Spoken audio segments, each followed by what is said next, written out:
हमने चीन के बारे में सुर्खियां सुनी कि पाकिस्तान में इतना निवेश कर दिया, बांग्लादेश को ये दिया, अफगानिस्तान में ये लगा दिया, अफ्रीका में कुछ लगा दिया, श्रीलंका में कर दिया, नेपाल को ये दिया। सबको सब कुछ देने वाला चीन आज अपने यहाँ एक्सपोर्ट तेजी से घटता हुआ देख रहा है। उसका निर्यात लगातार गिर रहा है, माल बाहर नहीं जा रहा है। चीन की बड़ी इकोनॉमी बना कैसे था? उसकी सबसे बड़ी ताकत क्या थी? उसका ताकत थी उस सबसे बड़ा एक्सपोर्ट, जो कि चीनी माल का सबसे ज़्यादा बाहर के देशों में जाना, जिसमें भारी गिरावट दर्ज किया जा रहा है। अब आपके मन में सवाल उठ रहा होगा कि यह सब कैसे हो रहा है? एक्सपोर्ट का वॉल्यूम कम हो रहा है, डिमांड घट रहा है, चीन में क्या हो रहा है? इसको समझने के लिए एक टर्मोलॉजी पर बात करते हैं, वह है अर्थशास्त्र में इन्फ्लेशन और डिफ्लेशन। इन्फ्लेशन में जब कभी price of goods and service के अंतर्गत कुछ समय के अंतराल के बाद उत्पाद के दाम में महंगाई बढ़ना तय किया जाता है, जिससे उत्पाद को लागत के ऊपर कुछ लाभ लेकर बिक सके, जिससे अर्थव्यवस्था गतिशील रहे। हमारे देश में सीपीआई कंज्यूमर प्राइस इंडेक्स के अनुसार 2% से लेकर 6% तक महंगाई बढ़ना तय किया गया है, यानी माल उत्पादन से कुछ ज़्यादा कीमत पर बिके।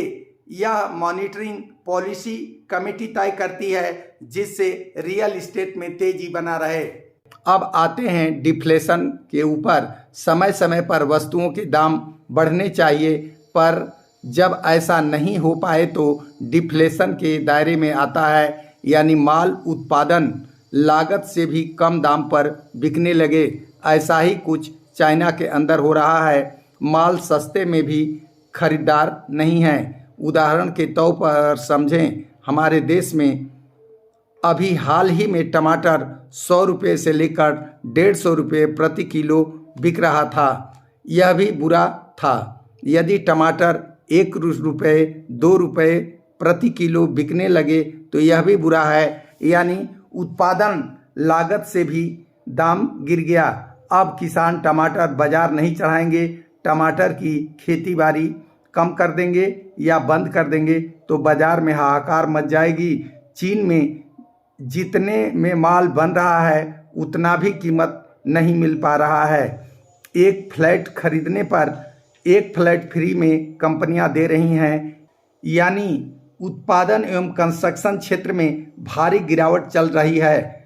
वर्कर्स की छटनी हो रही है या कम किए जा रहे हैं, जिससे बेरोजगारी बढ़ रही है। बाजार में पैसे नहीं आ रहे हैं। चाइना में अभी बेरोजगारी कोरोना काल से ज़्यादा है। कंपनियां उत्पादित माल को औने पौने दाम में बेचकर गोदाम को खाली कर रही हैं। भविष्य में और भी बुरा हाल होने की संभावना बढ़ती जा रही है। चीन का एक्सपोर्ट 2023 में गिरकर 33% पर आ गया है। बेरोजगारी चरम पर बढ़ रहा है चाइना में।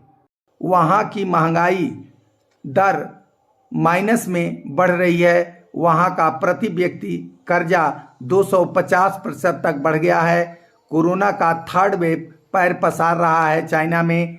इस तरह चाइना की अर्थव्यवस्था लगातार गिरते जा रही है। इसका मुख्य कारण है अड़ियल तानाशाही रवैया, अमेरिका एवं भारत के साथ मनमुटाव। यही कारण है कि वहाँ बसे बड़ी बड़ी कंपनियां दूसरे देशों में शिफ्ट हो रही हैं, यानी चाइना के और भी बुरे दिन आने वाले हैं। ऐसा नहीं कि वहाँ की सरकार इसके प्रभाव को कम करने के लिए प्रयास न करे।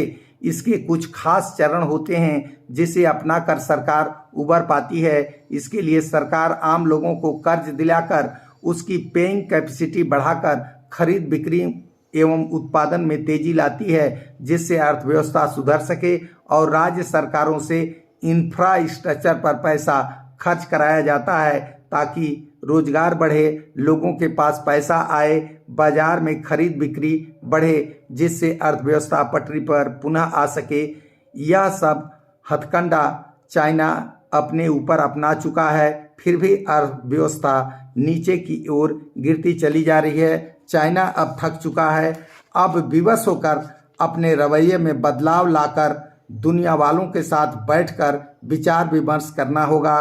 यही एक अंतिम विकल्प चाइना के पास बचा है, अन्यथा किसी भी समय ब्लास्ट हो सकता है अपने ही बिछाए बारूद से।